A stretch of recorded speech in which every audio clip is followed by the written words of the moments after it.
เห็ดเลยทุกคนเอ้ยโอ้น้ำเพื่อนนวมสงสัยสิถือเลยเนาะหลังที่สองถือเลยทุกคน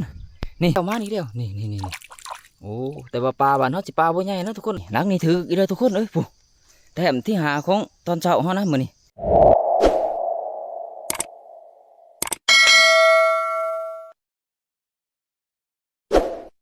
ครับทักทายสบายดีพ่อแม่พี่น้องเบิดสุภูทุกคนเนาะสบายดีตอนค่ำๆทุกคนเอ้ยแล้วก็ยินดีต้อนรับทุกคนเข้าสู่ช่องเบากุ้งคนหากินนะทุกคนคือมื้อนี้เฮาก็สิมาหาอยู่หากินคือเก่าทุกคนเอ้ยแต่ว่าเฮามาหากินในรอบนี้คือเฮามาใส่เบ็ดปรากฏทุกคนแม่นบ่ได้เข้าป่าหรือว่าเดินป่าหรอกเนาะเพราะว่ากำลังแดวสงกรานต์ใหม่ๆเนาะเฮาก็ยังบ่ทันได้เดินป่าดอกทุกคนมีแต่ว่าสิมาหากินน้ำห้วยน้ำห้องบัดนี้คือเฮามาใส่เบ็ดปรากฏนี่ก็ระยะทางที่เฮามาจากบ้านเฮานี่ก็ประมาณ1 กิโลทุกคนเอ้ยเฮาสิมาใส่ในห้วยแถวใกล้บ้านเฮานี่แหละนี่เบ็ดที่เฮาเอามาก็สิประมาณ60 ลังทุกคนเอ้ยเฮาสิมาลองเบิ่งเนาะเพราะว่ามันก็สิเป็นครั้งแรกของเฮานะแล้วก็ครั้งแรกของปีกับว่าแม่นเพราะว่าแถวนี้เฮาบ่เคยมาใส่จักเทื่อทุกคนเลยนี่จุดที่เฮาสิมาใส่เบ็ดทุกคนเลยนี่คือลำห้วยเสือกเนาะเฮาสิใส่รองลงไปลุมพุ่นแหละทั้งเทิงนี่ก็คันมันมีหม่องใส่ก็สิใส่เพราะว่าน้ำก็บกหลายเด้อทุกคนเลยโอ้เห็นแต่แก่งหินคือพังนี่ก็อาจสิบ่ค่อยมีหม่องใส่ทุกคนเลยมันแก่งหินหลายเนาะมีแต่เฮาสิขามไปภาคห้วยพังนั่นพุ่นแหละไปใส่คือเฮามาใส่ในรอบนี้ก็คือว่ารอบทำอิฐของเฮากับบ่แม่นทุกคนเอ้ยเพราะว่าเฮากับบ่ทันเคยมาใส่แถวนี้จักเทื่อนะกำลังมาลองเบิ่งเนาะแล้วก็เป็นรอบทำอิฐของปีทุกคนเอ้ยเพราะว่าการใส่เบ็ดปรากฏนี่ก็คือต้องฝนตกก่อนนะทุกคนฝนตกช่วงเดือน5เดือน6ก่อนเนาะตกจักรอบ1 2 รอบเฮาจังได้มาใส่เบ็ดเพราะว่าฝนตกแล้วก็ปรากฏมันสิออกจากถ้ำหรือว่าจากนี่หรือพินหรือว่ามันดิอยู่ในซอกหินนี่ทุกคนเอ้ยมันก็สิออกมาหากินหาหยากเนาะบัดนี้เนาะนี่สถานที่เฮาสิใส่ก็ประมาณนี้แหละทุกคนไปด้วยกันเลยทุกคนเอ้ยมันค่ำแล้วบัดนี้ส่วนเหยื่อที่เฮาสิเอาเฮ็ดเหยื่อปรากฏนี่ก็คือเขียดน้อยนะทุกคนเอ้ยในของนี่เนาะเพราะว่าเฮาก็บ่ทันมีเหยื่อมักทุกคนเอ้ยที่ได้เอากุ้งก็ใส่เบ็ดได้ประมาณครึ่งนึงแล้วทุกคนเอ้ยคือประมาณ30 ลังเนาะก็ยังบ่ทันได้เอานะทุกคนตอนนี้มันก็ถือว่าค่ำแห้งแล้วเนาะเพราะว่าได้ประมาณทุ่มนึงแล้วทุกคนเอ้ยเพราะว่าตอนเบากุ้งมาก็ประมาณ6 โมงแดงแล้วเนาะก็ยังบ่ทันได้ว่ากุ้งสิใส่มันแล้วเบิดเบือกนี่ทุกคนเอ้ยคันมันบ่เบิดแล้วก็สิขาไปพังนั่นเนาะพังที่เฮาจอดรถไว้นะทุกคนนี่สถานที่ที่เบากุ้งขามมาใส่พังนี่ก็โอ้คักนะทุกคนมันเป็นหาดทรายเบิดเนาะนี่หาดทรายแล้วก็เป็นนี่น้ำห้วยทั้งเทิงนี่เป็นหาดเบิดทุกคนเอ้ยโอ้เบากุ้งสิใส่ลงไปฮอดลุ่มพอได้ทุกคนเอ้ยนี่ทางนี้ลงลุ่มทางนี้นี่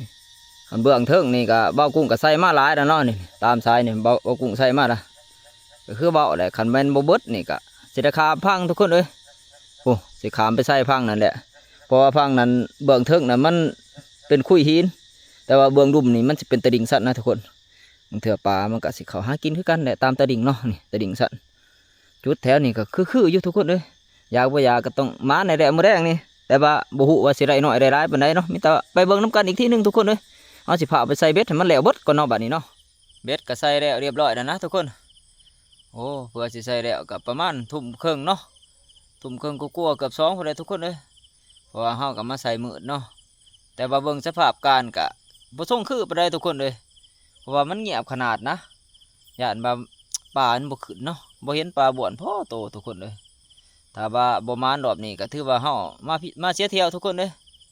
ก็ยามมันมีแต่ว่าฟังเบิ่งเนาะเฮาสิยามเบิ่งพุ่นแหละอีกจักรอบนึงประมาณอีกจัก1 ชั่วโมงครึ่งหรือ2 ชั่วโมงพุ่นแหละจักสิยามเบิ่งทุกคนเลยในเวลาไปยามเบ็ดแล้วทุกคนเลยตอนนี้ก็ประมาณเกือบ3 ทุ่มแล้วเนาะเพราะว่านั่งไปนั่งมาเนี่ยก็สิรับนะทุกคนเลยเพราะว่านั่งก็นั่งพอดีเอาเนาะเฮานั่งถ่ายามเบ็ดนี่คือเฮานั่งอยู่ห้วยนะทุกคนนั่งอยู่ตามงมมืดนี่แหละเพราะว่าเงียบคักเพราะว่ามันบ่มีผู้มีคนมีแต่เฮาผู้เดียวแหละสถานที่นี่เนาะเพราะว่าเฮาก็กำลังมาลองเบิ่งจักสิมานบ่มานทุกคนเอ้ยไปเบิ่งน้ำกันบัดนี้ทุกคนนี่ยามนั่งแหละก็บ่ถึงซ้ำทุกคนเอ้ยยังคือเก่าเหยื่อเฮาเหยื่อร้อยเนาะคือเหยื่อเขียดน้อยไปเบิ่งกันต่ออีกนี่หลังที่หาก็ยังบ่ถือทุกคนเอ้ยนี่โอ้เงียบคักหั่นดิเหยื่อร้อยเฮาโอ้ยมันบ่ส่งคือแท้เด้เป็นตาสิได้กินได้ยากอยู่บ่แนวนี้แต่มาเป็นตาบ่อยากยามเบ็ดแท้เด้บาดนี่อยากสิยามเบิดอยู่บ่ได้เนาะง่วงนอนก็พอง่วงนอนเอ้านั่งนี่นอนทุกคนเลยนอนเนาะนี่นอนคักอันนี้รังนี่ปลาอย่างเด้กิน ปีงบ่นี่โอ้ปีงบ่ปีงบ่นี่บ่ปลาก็บ่ได้มีแนวเนาะหูอยู่ว่าคนยานเอาเสียบเหยื่อกันทุกคนเลยบ่นี่หลังนั้นเฮ็ดแล้วทุกคนเอ้ยโอ้น้ำเพื่อนนวมสงสัยสิถึกเลยเนาะโอ้เพราะว่าเฮาก็ยามมาหลายหลังเลยทุกคนเลยโอ้คิดว่าสิบ่ได้พอโตล่ะนี่เพิ่นก็ยังโศกยังมานหายอยู่โอ้ยแต้มแรกมาแล้วทุกคนตัวใหญ่ปานใดก็ถือว่าโอเคเนาะสำนี้เนาะนี่แต้มแรกของเฮาอุ๊บนี่แต้มแรกนะทุกคนนี่โอ้มันนี่แต้มแรกแหกมันทุกคนเอ้ยไอ้มาสิบมานกันยังมานอยู่มาเยอะขวัญมีกำลังใจขึ้นมาทันทีเลยทุกคนเอ้ยโอ้คืนนี่คิดว่าสิกินแหวแล้วนะบ่กุ้งคิดว่าสิกินแหวแล้วขังนี่ก็ยังโศกยังมานหายอยู่เอาคักแล้วนี่แต้มแรกแหงมานว่าปีนี้เขากับบ่ทันได้กินปลากดแต่เถื่อนะทุกคนเลยกำลังมาลองใส่แต่ก็กำลังตัวแรกเนาะตัวแรกของปีกับว่าไรหรือว่าตัวแรกของการใช้เบ็ดของขังทับอิดของว่ากุ้งกับว่าไรเนาะนี่ปลดปลาก่อนทุกคนมานี่เดี๋ยวเขาไปยามต่ออีกเนาะโอ้โหพักนั้นทุกคนเลยสงสัยปลาคอถือเบ็ดบ่กุ้งเนาะมันดีดตามลงหญ้าจนเห็นโตนะโอ้บ่หูเขาสิเป่าทันหรือบ่เนาะเพราะว่าเขาต้องขามไปพังนั้นคือเขาต้องย่างลงรุมพนะทุกคนผู้มองขามอยู่รุมผู้เนาะเพราะว่าทั้งเทิงนี่มันบ่มีมองขามนะทุกคนเลยแถวนี่มันมีมองขามเนาะคือมองขามคือทั้งรุมมองเดียวผู้เนี่ยแต่ว่าเขายามมานี่ก็ใกล้สิเบิดละพังนี่ทุกคนเลยก็ย่างประมาณบ่เกิน10 หลังมีแต่เขาสิเขียวยามแล้วก็เผาขามไปเบิ่งปลาตัวนั้นเนาะบ่เถื่อมันบ่ทันดูทุกคนเลยมีแต่ว่าไปดูดน้ำกันทุกคนเลยว่ามันสิย่างอยู่บ่เนาะโอ้หมานคักเลยทุกคนเดิมหมานนะวันนี้ถือว่าการยามเบ็ดพังนี่แล้วนะทุกคนเลยยังอีกพังนั่นเนาะพังที่บ่าวกุ้งมันถือปลาคอนะทุกคนเลยบ่าวกุ้งสิเผาขามไปเอาเนาะยังอยู่ให้ท่านใครตีโอ้ถ้าบ่อยู่นี่ถือว่าน่าเสียดายนะทุกคนเลยเพราะว่าพังนี่เฮาก็ได้ตัวเดียวเนาะถ้าเฮาขามไปพังนั้นเฮายังได้ปลาคอตัวนั้นก็ถือว่าเป็นตัวที่2ก็ยังดีทุกคนเลยพอได้ตื่มกันเนาะเก็บแต้มไปเท่าเล็กเท่าน้อยเลยทุกคนไปเผาไปเอาทุกคนบาดนี้บ่าวกุ้งก็ขามมาพังที่ปลาคอถึกแล้วนะทุกคนเลยคือขามมาพังผ่าขวดอีกพังหนึ่งเนาะโอ้ย่างจนเมื่อยนะทุกคนนี่หลังแรกนี่ก็ถือว่าบ่ถึงยังทุกคนเลยฟังนี่ก็ถือว่ายังเนาะเหงื่อก็ยังคือเก่าไปเบิ่งหลังที่2ทุกคนโอ้หลังที่2นี่ก็ยังบ่ถึงยังทุกคนนี่เหงื่อก็ยังคือเก่าหลังที่2ไปดูดกันต่อทุกคนเลยพาไปยันพระท่านประคอตอนนั้นยันมันดูดไปก่อนหลังที่3กับบ่ถือโอ้ถือว่ามันกินเป็นบ่อนนะปลานี่ขามาพังนี่ก็ยามได้หลังเลยทุกคนเลยก็ยังบ่ถือเนาะถือว่าปลาก็บ่คอยกินเป็นไดเพราะว่าเหงื่อนี่ก็ยังคือเก่านะดังใดก็ดีฟังนั่นก็ดอน2 ดังที่3ก็พอดีถือตัวหนึงทุกคนเลยปรากฏฟังนี่ก็บ่ทันเห็นดอนพ่อรังเนาะแต่ว่าเฮาไก่หอดบ่อนนะบ่อนที่มาปลาคอถือเวทเนาะไปเบิ่งนำกันทุกคนยังอยู่บ่หรือจังไดใช่ละโอ้โมเมนต์วันนี้เนาะทั้งนาทุกคนเลยนี่ไก่หอดเลยนี่ใช่ละใช่เลยก็ยังตามเลยนี่โอ้ยหลุดไปละ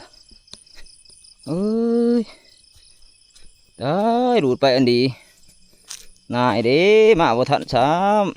ำนี่ดังนี่ ยังเหลือแต่หมากนี่ทุกคนเลยมีแต่หมากตรงแต่งนี่ปลาไปแล้วมาสิเอาแต้มที่2บ่ได้ซ้ำทุกคนเลยพยายามมันเนาะไปดุนกันต่อยังโบราณลูกเบ็ดยังบ่เกิน10 กว่าดังจักสิถือบ่ถือบาทนี่คันบ่ถือคือว่าขึ้นนี่ก็สิได้แต่ปรากฏตัวเดียวเลยทุกคนเลยแต่ว่าได้สำได้ก็สำนั่นเนี่ยเนาะถือว่าครั้งแรกถือว่าเฮามาลองเบิ่งมาลองเปิดสนามเบิ่งมันประมาณก็ยังว่ากันไปดุนอีกมื้อเช้าเลยทุกคนเลยถ้ามันประมาณเนาะเบ็ดก็ยามแล้วทุกคนเลยโอ้ยามจนเมื่อยซื่อๆเนาะบ่ถือทุกคนเลยได้ปลาตัวเดียวนะสำหรับคืนนี่เนาะคือเขาบอกได้พังนั่นก็ถือปรากฏตัวเดียวส่วนพังนี่ก็ถือปลาคอตัวเดียวกระโดดไปซ้ำทุกคนเลยถือว่าคืนนี่บ่มานนะว่ามีแต่เฮาสิขอตัวพักผ่อนเมื่อนอนกันทุกคนเลยนี่มันก็ดึกแล้วเนาะประมาณ4 ทุ่มนะโอ้หอนกับพวกหอนนะหอนเอาขนาดเลยโอ้ใจเบ็ดแถวนี้กับว่าตั้งใจว่าสิเอาคักๆทุกคนเลย โอ้หมอแต่บาตั้งมุงตั้งใจร้ายเนาะผิดบางซ้ำทุกคนเลยหมอแต่บาตั้งใจใส่มันคักๆวันไรก็ว่าสิเอาคักๆสุดท้ายแล้วก็บ่คักทุกคนเลยก็สิบ่คักก็มันก็บ่มันนี่แหละเนาะจักเสียดจังไดแต่ว่าเที่ยวหนาพุ่นแหละมีโอกาสจะแก้มือใหม่ทุกคนเลยมายามบืนเช้าก็จักสิถึกบ่ถึกเนาะทุกคนเลยกันว่าถึกให้จัก2-3ตัวใครอยู่พอได้ตื่มกันเนาะเป็นบ้าก็ดีคือนี่ตัวเดียวบืนจัก3-4ตัวก็ตื่มกันก็ยังพอสิได้ป่นได้แจ่วหรือว่าได้แกงนะทุกคนเลยเพราะว่าเบากุ้งก็อยากแกงใส่หน่อไม้สมหรือว่าแกงใส่ใบมะขามอ่อนนะปรากฏโอ้แซ่บคักทุกคนเลยเพราะว่าเราเคยกินหลายเถื่อแล้วเนาะถือว่าชุดยอดนะกันแกงใส่ใบมะขามอ่อนหรือว่าหน่อไม้สมทุกคนเลยไปเดินทางกับบ้านทุกคนเลยบ้านนี้เดินทางโดยรถจักรเขานี่แหละใกล้แต่ว่าบ้านเขาบ่ไกลนะเนาะขี่รถประมาณ1 กิโลก็เหาะทุกคนเลยเดี๋ยวประมาณนี่ก็แน่อยู่เมื่อก็เข้าเดียวก็เหาะถ้าว่าบ้านอยู่ไกลนี่โว้มาประมาณแนวนี้ถือว่าอย่างเบ้ไปผลเลยทุกคนเลยเพราะว่าน้ำมันยามนี่ก็แพงนะช่วงนี้เนาะคือเห็นน่ะเด้มาเปลืองน้ำมันซื่อๆหัวบ่คักเลยออกหอดทางหลวงแล้วบัดนี้หอดบ้านเขาได้ทุกคนเลยนี่หอดทางเขาเฮือนว่ากุ้งแล้วบัดนี้มีแต่ว่ามื้อเช้าพอได้ทุกคนเลยจังว่ากันใหม่เนาะตอนเขาไปยามพอได้สวัสดีตอนเช้าอีกที่หนึ่งทุกคนเลยคือมันนี่ก็เป็นเช้าวันใหม่นะเนาะเพราะว่าคืนนี้เขาไปใส่เบ็ดนะแล้วตอนเช้าเขาจะไปยามเบ็ดทุกคนเลยหรือว่าไปกุเนาะมีแต่ว่าไปเบิ่งน้ำกันทุกคนเลยหรือว่าไปดุดน้ำกันเนาะมาสิถืออยู่บ่เนาะคืนนี้บัดได้ปลาตัวเดียวทุกคนเลยแต่ก็ว่าเป็นยังมีแต่ไปดุดตอนเช้าอีกที่หนึ่งทุกคนไปวันนี้ทุกคนเลยตอนเช้านี่ถือให้พวกคืนนี่ใครอยู่เนาะว่าได้จาก2-3 ตัวพอได้ตื่มกันแต่ยังใครแน่เว้ยคืนนี่ได้ตัวเดียวมื้อเช้ามาจะได้อีกตัวเดียวหรือว่าบ่ถือซ้ำนี่ห่วยมันบ่คักเลยแนวนี่ไก่สิฮอดหวยได้ทุกคนนะไก่สิฮอดทางลงหวยได้เนาะฮอดทางลงหวยได้ทุกคนเลยบัดนี้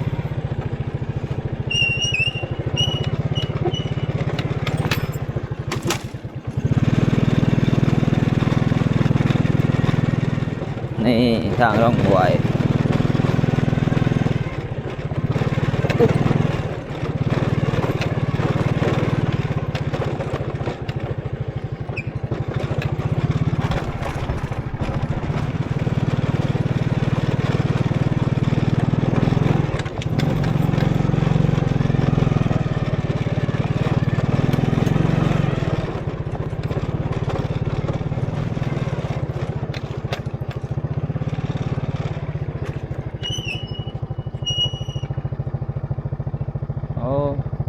มาเงียบคักเถอะเด้เป็นตะถืออยู่บ่เด้คือมีสีซ้อมแท้มายามลังแหละก็ถืองูปลาสำทุกคนเลยนี่แนวอยากได้เอ็นบ่ถือคือปรากฏคือปลาแนวอื่นแนวบัดแนวว่าอยากได้นี่ถือดีขนาดนี้โง่นี่จะเป็นยังนะงูปลาบัดนี้โอ้ยอยากได้ละคือสิบ่มานน่ะบ่จักตอนเช้านี่ก็ดิมีแต่ว่าพุ่นแหละยามไปสุดก่อนขากลับจังสิกูเนาะฟังนี่ก็ยามเบ็ดไก่สิเบิดเลยทุกคนเลยบ่เห็นถือพ่อโตเนาะนี่หลังนี่ก็ยังคือเก่านะหลังไรก็ถือว่ายังคือเก่าโอ้ยเสียเที่ยวนี่ทุกคนเลยรอบนี้มาย่างเมื่อยอีกแล้วหลังนั้นก็บ่ถือหลังนั้นก็บ่ถือโอ้เงียบคักอะดิหลังนี้นั่นก็บ่ถือทุกคนเลยโอ้มันจะเป็นตาอยู่บ่เนี่ยนี่จะสิไปรุ่นพังนั่นอีกทุกคนเลยอันพังนี้คือสิผมถือพ่อดังแหละเพราะยัง2-3 ดังเบิ่งหลุมแนมไปไกลๆก็คือเม็ดคักเนาะก็เห็นถือเข็นอย่างข่อยพวกนี้มากินน้ำแต่เช้าขนาดทุกคนเลยสงสัยมันห่อนเนาะเพราะว่าช่วงเนี้ยหน้าห่อนนะกลางคืนก็ยังห่อนอยู่เนาะผู้มันดังลงมากินอ่ะประมาณ5-6 ตัวทุกคนเนาะโอ้กล้วยร้อนใหญ่ตัวนี้ย่างขึ้นตะพังนะทุกคนเลยหรือว่าย่างขึ้นตะดิ่งนะเนาะเหลือประมาณ3 ตัวนะที่กินน้ำอีกตัวหนึ่งก็ยืนถ่ายอยู่เทิงหูฟังนั้นถือว่ายามแล้วนะทุกคนเบ็ดเฮาเนาะนี่กับบ่ถือพ่อโตทุกคนเลยยามละ30 หลังพังนั่นเนาะย่างอีกพังนี่ประมาณ30 หลัง นี่แต่ไปเบิ่งกันอีกทุกคนเลยบ่สิถืออยู่บ่พังนี่เนาะแต่ว่าสภาพการน่ะโอ้บ่อยากปานใดแล้วทุกคนเลยสิได้มาเมื่อยซื่อๆแล้วมื้อนี้เนาะไปเบิ่งนํกันอีกทีหนึงทุกคนเลยมีแต่ย่างขามไปขามมาแน่นี่ห่วยมันสิเมื่อยซื่อๆเด้นี่ขามพังนั่นก็บ่ถือขามพังนี้ก็สิบ่ถือนี่ห่วยมันก็จะกราบเลยเนาะบ่ถือรอบนี้ก็คือว่าอ่อนแล้วเพราะว่าพ้นไม้ป่าก็คือสิบ่ทันออกปานใดแต่เที่ยวหน้าว่ากุ้งสิแกะมือใหม่ทุกคนเลยสิจัดหนักจัดเต็มกว่าเก่าเนาะแต่กับว่าปลาหวยเฮานี่หรือว่าหวยเสือกนี่มันก็บ่ค่อยมีนะทุกคนมันบ่หลายเนาะมีก็มีส่วนหน่อยนะเพื่อสิหาได้แต่ละโตสองโตนี่ถือว่าโอ้ก็ลำบากเติบเนาะแต่ว่าขันเฮาได้เท่าละ2-3 โตหรือว่า4-5 โตนี่ก็ถือว่าดีใจแล้วนะทุกคนเลยถือว่าก็ประมาณสมควรแล้วเนาะนี่พังนี่ก็รังแดกนี่ก็บ่ถือทุกคนนี่แต่ว่าร้อนเนาะพังนั่นก็ร้อนหลายอยู่นะทุกคนเลยเรียกว่าปลามันกินรอบเลิกบ่เนาะรังที่2ถือเลยทุกคนนี่โอ้ยมันอีกแล้วโอ้ยยืมนี่ตาบ้าเฮ้ยพอได้มีกำลังใจเนี่ยนี่ถือเลยทุกคนนี่รังที่2นี่ปรากฏเนาะปรากฏคือเก่านี่อึ๊บนี่ก็ยังไข่ได้เว้ยหน่อยบ่ใหญ่ก็ถือว่าเฮามันนะโอ้มีกำลังใจย่างต่อเลยทุกคนเอ้ยพอย่างมาบ่หันกับเมื่อยนะปวดเบิดขาเนาะเอาถือว่าแต้มแรกของตอนเช้าเฮามื้อนี้เนาะเอาแต้มแรกแห่งมันทุกคนแต้มแรกแห่งมันบัดนี้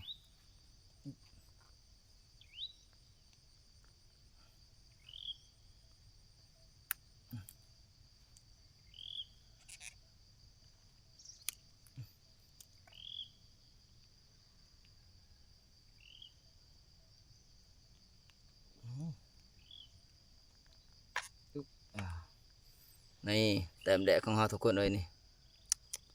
ดิดลองแ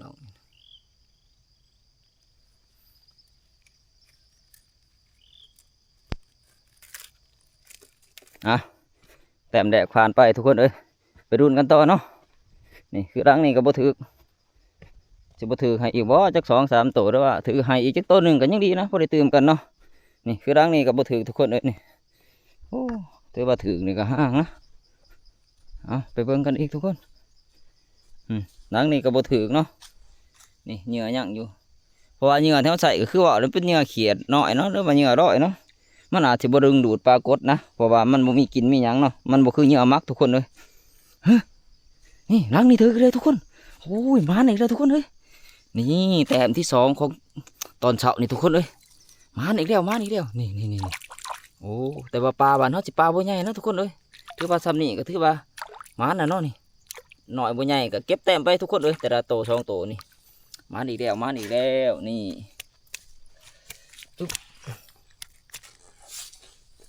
นี่แต้มที่2หัวอ้ายนี่ปลดปลาก่อนทุกคนเลยบ้านนี้นี่ดังนี่ก็คือสิถือคือกันทุกคนเลยถือเราบ่อยู่นะมันหนูดเนาะนี่เวทเขาจนอยู่นี่เขาเสียบอยู่พี่มันอยู่ลงไปหอดดุมโอ้เวทจนนอนเป็นแงงอยู่ทุกคนเลยนี่โอ้บ่ถือเนาะหนูดคือบอกได้มางเวทกับมางเวทเก่าเนี่ยนะทุกคนเวทเขาใส่แต่หัวปีพุ่นแหละแต่ข้าเขาใส่เบ็ดกบเบ็ดป่ายามหน้าพุ่นเนาะนี่ก็ขามาเป็นปีละหมากมันกะสิบคอยคบมาได้ฮะโอ้หมากปูอันนี้ทุกคนเลยนี่บ่มีเดือยพอดีเลยมีแต่บัดเดี๋ยวเขาจะหาหมากใส่ไม้ทุกคนเพราะว่ากำลังลองครั้งแรกเนาะกับบัดเดี๋ยวบนปันไดน้ำเบ็ดก็เริ่มบ่ทันได้เฮ็ดใหม่เนาะว่าเขาก็บ่ค่อยมีเวลาหรอกเดี๋ยวเขาก็เดินป่าคือเก่ากับทีมงานเนาะไปดูกันต่อทุกคนเลยเขาเก็บแต้มมา2 แต้มแล้วเนาะสำหรับพังนี่นะโอ้รังนี่กระดอนนี่เลยทุกคนเลยถือว่าเขาหยามมานี่กระดอนได้รังเติมเนาะนี่ถือว่าปลาเนี่ยมันกินตอนเลิกนะทุกคนพอเขาใส่ตอนหัวค่ำนะก็บุค่อยกินเนาะมันอาจจะกินช่วงประมาณตี 2 ตี 3นะทุกคนนี่รอนี่ละโอ้เขาผ่านไปได้รังเนี่ยนะมันดอนนี่โอ้รังนี่ถือกี่ได้ทุกคนเลยถือปลาคอใหญ่ปลาทุกแต่ว่ามันหลบนั่นบรูจบเจือโป้ทุกคนเอ้ยนี่มันดีดมากอใหม่เนาะถือแต่ขึ้นนี่ว่าแถวนี้เขาก็เห็นปลาคอขึ้นได้ยังนะขึ้นนี่มานี่เลยทุกคนเอ้ยแต้มที่3ของตอนเช้านี่โอ้ถือว่าตอนเช้านี่มันกว่าตอนขึ้นนี่เนาะว่าขึ้นนี่ได้ปลาตัวเดียวนี่โอ้ใหญ่คักทุกคนเอ้ย ถือว่าใหญ่แล้วนะสำหรับปลาบ้านเฮาเนาะนี่สำนี้ก็ดิประมาณสำแขนกิ้วทุกคนเอ้ยนี่โอ้คักแล้วคักแล้วคักแล้วนี่นี่แต้มที่3ของเฮาในตอนเช้านี่โอ้ปลาคอขังได้ทุกคนเลยนี่ได้ขาวนะเฟืองหลุมถึงมันจะเป็นขุยดำนี่ขุยถึงมันเนาะเก็บแต้มที่3กันทุกคนบาดนี้โอ้นั่งนี่กระดอนทุกคนเลยผู้เบ็ดดีดขึ้นมาหอดเถิงพี่น้องต้องใช้ปลากดอะไรกินแถวนี้มีแต่ปลากดโอ้แถวหนาสิมาแก่มือใหม่ทุกคนเลย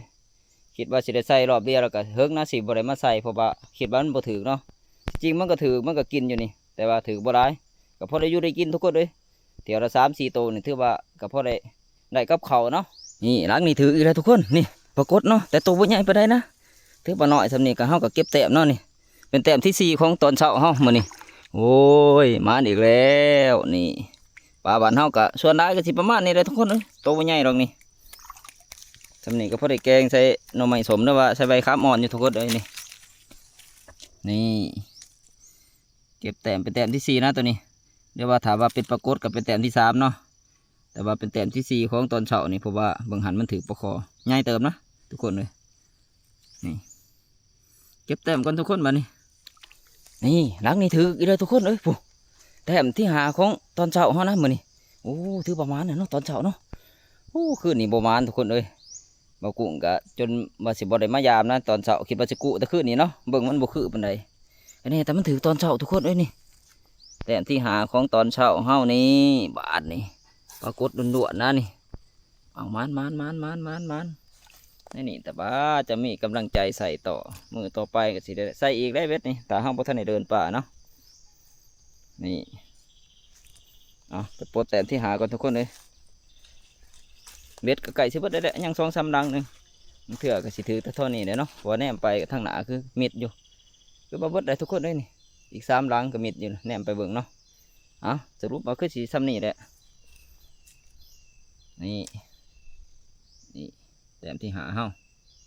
นี่ดังสุดท้ายนี่ก็คือสิถือทุกคนเลยนี่แต่บ่ดูดเนาะโอ้เก็ดปลาผุทิ่มเลยนะทุกคนเลยโอ้ปลาอย่างดีคิดว่าปลาข้อนะแต่มันปลาข้อก็คือสิปลาขาวทุกคนเลยผูกเก็ด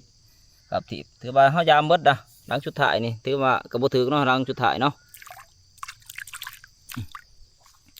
นี่ตั้งแต่สายดุมที่เฮามาใส่ทุกคนเลยแต่ฝั่งนั้นเฮาบ่ได้ใส่หอดดุมหรอกเนาะฝั่งนั้นเฮาใส่หอดเทิงหันเพราะว่าทางนี้มันเป็นดิ่งสั้นเฮาก็ทางมันย่างแน่เฮาก็บ่ได้มาเนาะ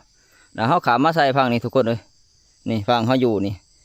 พื้นที่ใช้ก็ยังมีอยู่เนาะนี่ก็คือสิถือดีอยู่ขัดใช้ไปนี่เรื่อยๆนี่ถ้าทำมาใส่แถวหน้าเฮาสิใส่ฝั่งเดียวเลยทุกคนเลยสิใส่แบบสุดสายไปเลยเนาะโอ้ใส่ลงไปหอดดุม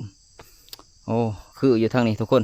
เพราะมันเป็นหาดทรายแล้วค้อนไม้ร้ายทุกคนเลยปุ๊ค้อนไม้ทั้งดุมพุ่นเนาะนี่ใบไม้ก็กำลังเริ่มเขียวนะเพราะว่าฝนตกหลายรอบเติบแล้วประมาณ2 รอบฝนตกทุกคนเลยนี่ก็ได้ไปสรุปผลงานร่วมเฮาอีกทีนึงอยู่มองรถจักรเฮาพุ่นทุกคนเลยเบ็ดเฮากะกูได้เบิดทุกคนเลยนี่เอามารวมกันได้เบิดเนาะประมาณ60 ลังหั่นแหละแต่ว่าเบ็ด60 ลังนี่ก็ได้อยู่ประมาณตอนเช้านี่หาโตทุกคนเลยคืนนี่ตัวหนึ่งเป็น6เนาะถือว่าถือบ่ได้ก็ยามันก็พอได้อยู่ได้กินทุกคนเลยใครโกเฮาบ่หาเนาะเพราะว่าปลาบ้านเฮามันก็บ่ได้ถือซ้ำนี่ก็ถือว่าดีเลยทุกคนเลยนี่ผลงานปลารวมเฮาตอนเช้าทุกคนเลย1 2 3 4 5หาโตทุกคนนี่ถือว่าก็ใหญ่แน่นี่ตัวเดียวเนาะคือปลาคอนี่ถือว่าใหญ่นะปลาคอทุกคนเลยนี่ปรากฏนี่ถือว่าบ่ใหญ่ปานใดรอบนี้เนาะแต่ว่าแต่ละปีเฮาใส่ก็ตัวใหญ่ก็มีนะปรากฏทุกคนเลยหักมี3 โต 2 โตเนาะรวมๆได้ตัวนี้หาโตอยู่เพื่อนตัวหนึ่งเป็น6 โตทุกคนเลยก็พอได้กับเขาอยู่เนาะพอได้ประหยัดค่าใช้จ่ายไปนะทุกคนเลยนี่ก็เฮาเฮ็ดกินนี่ได้2 ขาบนะทุกคนนี่เฮ็ดบ้านนี่6 โตเฮาแกงเทละ3 โตนี่ก็กุ้มได้เนาะเพราะว่าครอบครัวเฮาบ่ใหญ่ทุกคนเลยแกงใส่ใบมะขามอ่อนหรือหน่อไม้สมทุกคนเลยแซ่บคักนะเฮาไปแกงนี่เนาะถือว่าการใช้เบ็ดของเฮารอบแรกก็สิประมาณนี้ทุกคนเลยก็ถือบ่ดวงบ่ร้ายก็พอได้กินเนาะแต่ว่าแถวนาว่ากุ้งสิแก้มือใหม่ทุกคนเลยเพราะว่าแถวนี้ถือว่าบ่ถือก็อาจจะเป็นน้ำเหยื่อก็มีทุกคนเลยเพราะว่าเฮาใส่เหยื่อเขียดหน่อยเนาะมันอาจสิบ่มีกินนะมันเป็นเหยื่อเขียดหน่อยแล้วมันเป็นเหยื่อสดทุกคนเลยแถวนาบางเทื่อเปากุ้งถ้ามีโอกาสสิเฮ็ดเหยื่อมักมาทุกคนเลยเหยื่อมักมันสิมีกินข้าวเนาะบางเทื่อมันสิดึงดูด ปลาได้ดีนะเพราะว่ามันกินมันแห้งเหนียวมากเนาะเพราะว่าปลาประเภทพวกปลากดนี่ส่วนใหญ่มันเป็นปลากินเนื้อเนาะมันมักพวกเนื้อพวกของข้าวของหยังนี่แหละหรือว่าของเน่าของหยังมันก็มักนะตามคือเคยเห็นเลยเนาะทุกคนปลากดมันมักแบบนั้นมันมักกินแนวนะเอาสำหรับคลิปนี้ว่ากุ้งสปีดไปเพียงเท่านี้นะทุกคนเลยพอกันใหม่คลิปหน้าเนาะแต่ว่าก่อนอื่นก็ขอขอบใจน้ำพ่อแม่พี่น้องเบิดทุกคนนี่แหละที่เขามาติดตามคลิปของเราตั้งแต่ต้นจนจบนะทุกคนแต่ว่าชุดถ่ายชุดก็เส้นเก่าเส้นเคยทุกคนเลยอย่าลืมกดไลค์กดแชร์กดติดตามช่องของเราเนาะเพื่อเป็นกำลังใจให้เราเฮ็ดคลิปใหม่ๆต่อไปนะทุกคน